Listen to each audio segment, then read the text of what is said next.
Ciao e benvenuti! Prima di immergerci nelle ombre del tradimento, ecco come potete far brillare una luce sul nostro canale. Iscrivendovi ad Amazon Audible con il link qui sotto in descrizione. Non vi costa nulla. Avete 30 giorni di prova gratuita e un vastissimo catalogo dei migliori audiolibri. E con questo gesto sostenete direttamente le nostre narrazioni. Ora iniziamo con la storia. Io, 32 anni, sono sposato con mia moglie, 30 anni, da 5 anni, e sembra che nell'ultimo anno sia diventata una perfetta estranea. Eravamo entrambi stabili quando ci siamo conosciuti e all'inizio sembrava che condividessimo gli stessi valori. Sono andato a una scuola professionale e ho imparato un lavoro molto tecnico. Ho lavorato in posizioni di livello base prima di dimostrare il mio valore e costruire una reputazione nella programmazione fino al punto in cui i miei riferimenti superano la mia formazione. Mia moglie ha una laurea e lavora in una posizione manageriale. Questo ha creato una sorta di tensione amichevole, pensavo, al momento. All'inizio mi lamentavo della media gestione, li vedevo come ostacoli tra me e il completamento dei compiti. Mia moglie vedeva la media gestione come necessaria per dirigere il personale e le risorse. Personalmente ero bloccato con un cattivo capo che pensava che i programmatori fossero modulari e sostituibili. Imponeva scadenze irragionevoli, prometteva funzionalità ai clienti e creava uno scoping continui ogni volta che le raccontavo dell'ennesima sciocchezza che il mio capo aveva istituito, lei prendeva sempre le sue parti. Nota: lei non lo ha mai incontrato. Vede cose che tu non vedi, diceva. Dopo circa un anno di frequentazione, ho imparato a smettere di parlarle della mia giornata lavorativa. Se non coinvolgeva giorni liberi o aumenti, mi sono sempre sentito come se risentisse il fatto che non sono tornato a scuola per una laurea quadriennale. Mi ha spinto su questo all'inizio, prima del matrimonio, ma quando ho spezzato il costo dei prestiti e del debito, ha lasciato perdere. Era relativamente priva di debiti quando ci siamo sposati, come lo ero io. Come ho detto, eravamo abbastanza vicini per quanto riguarda il potere d'acquisto. Circa 2 anni fa ho iniziato a lavorare per un'azienda che aveva un proprietario che parlava direttamente con me. Vedeva il mio valore e il mio potenziale.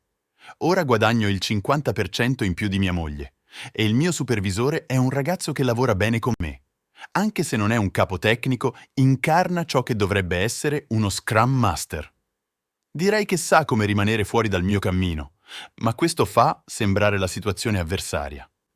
È un grande supervisore. I primi 4 anni di matrimonio sono andati benissimo. In generale non mi sono lamentato dei manager del lavoro e lei non mi ha spinto a buttare via migliaia in un pezzo di carta e debito.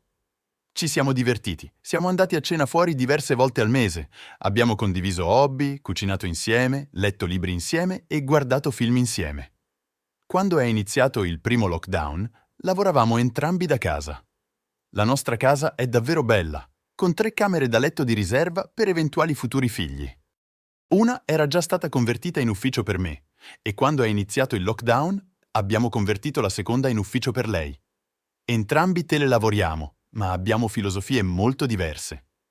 Io mi alzo, faccio colazione, mi faccio la doccia, mi faccio la barba, mi vesto con un completo e poi entro nel mio ufficio a casa. Odio completi e cravatte, per inciso, ma mi metto in uno stato mentale del tipo «Ok, questo è il momento di lavorare». Mia moglie, invece, si alza dal letto, fa colazione, si lava i denti, mette una maglietta e dei pantaloni della tuta e va nel suo ufficio con l'iPad per giocare a Candy Crush tra una mail e l'altra. Immagino che io lo veda come lavoro da casa e lei lo veda come lavoro da casa. Ma mi dilungo. È davvero strano come la vicinanza possa creare distanza. Lei ha diverse riunioni al giorno e posso dirlo perché tiene sempre la porta aperta e le posso sentire. Io ho solo una riunione al giorno, uno Scrum, e chiudo la porta per la mia. 5 mesi fa ha detto che si sentiva offesa dal fatto che chiudessi la porta per lo Scrum quotidiano. Ho spiegato che era per la pace e per mantenere la mia mente concentrata sul lavoro. Ha detto che si sentiva come se stessi nascondendo qualcosa e ha cercato di mantenere i nostri hobby insieme, ma l'ha liquidato dicendo che ci vediamo tutto il giorno. Avrei dovuto insistere, ma non l'ho fatto.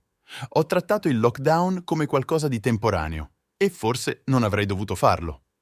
È diventata davvero brutta quando la sua azienda ha istituito una riapertura parziale dell'ufficio.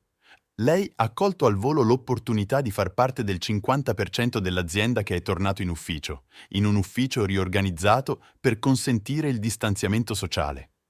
Non la biasimo, anch'io mi manca lavorare in ufficio, ma la mia azienda non ha ancora riaperto gli uffici e fintanto che ho accesso al mio ambiente di sviluppo non è davvero necessario. Penso che diversi dei suoi altri colleghi l'abbiano influenzata. Si fermava dopo il lavoro per passare del tempo con loro e bere a casa di un collega.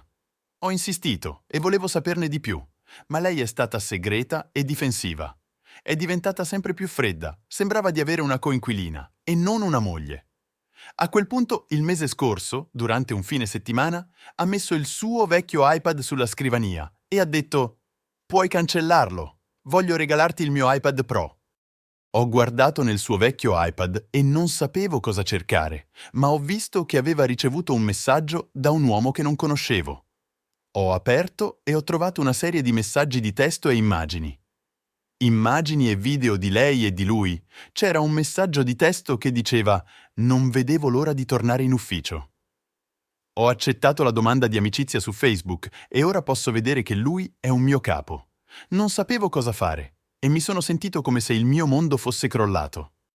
Sono tornato al mio ufficio, ho raccolto tutto il materiale di prova che potevo, ho fatto una copia di sicurezza del suo iPad e sono tornato nella nostra camera da letto. Lei era sdraiata sul letto e quando sono entrato ha detto: «Ho deciso di voler andare a fare una terapia di coppia». Era fredda, non c'era calore nella sua voce e mi ha fatto rabbrividire. Le ho mostrato le prove dell'infedeltà e ha iniziato a piangere. Ha detto che era solo per passare il tempo e che non significava niente. Non potevo nemmeno guardare il suo volto. Le ho chiesto se voleva che andassi a fare una terapia di coppia con lei e ha detto che si sarebbe rivolta al mio supervisore. È andata nella sua auto e si è allontanata. Ho chiamato il mio supervisore e gli ho chiesto se sapeva del mio matrimonio. Ha detto che no e gli ho spiegato la situazione. Mi ha detto di prendere il giorno libero e che avremmo parlato il giorno dopo. Ha chiamato la polizia e ha avviato un'indagine interna per il comportamento inappropriato del mio capo. Mi ha suggerito di parlare con un avvocato e di essere pronto a presentare il caso di divorzio. Ho messo in ordine la nostra camera da letto e ho preso l'auto per andare a casa dei miei genitori. Ho parlato con loro della situazione e sono tornato alla nostra casa per prendere i miei documenti. Non mi ha ancora chiamato o mandato un messaggio. È passata una settimana e lei non mi ha chiamato.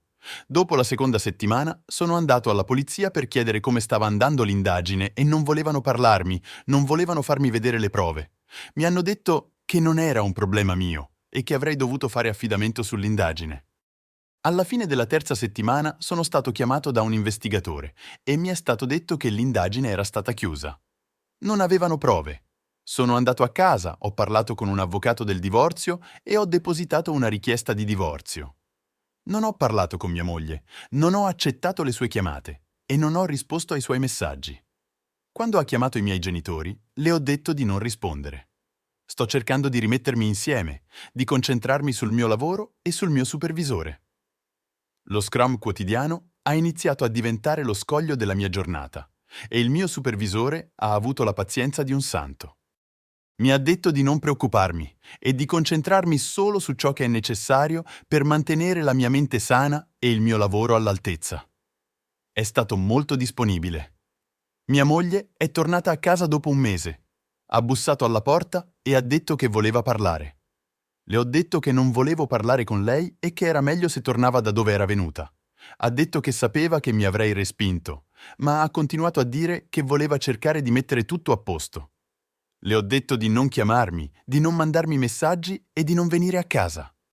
Ha gridato: «Mi devi parlare, cazzo!» e ho chiuso la porta.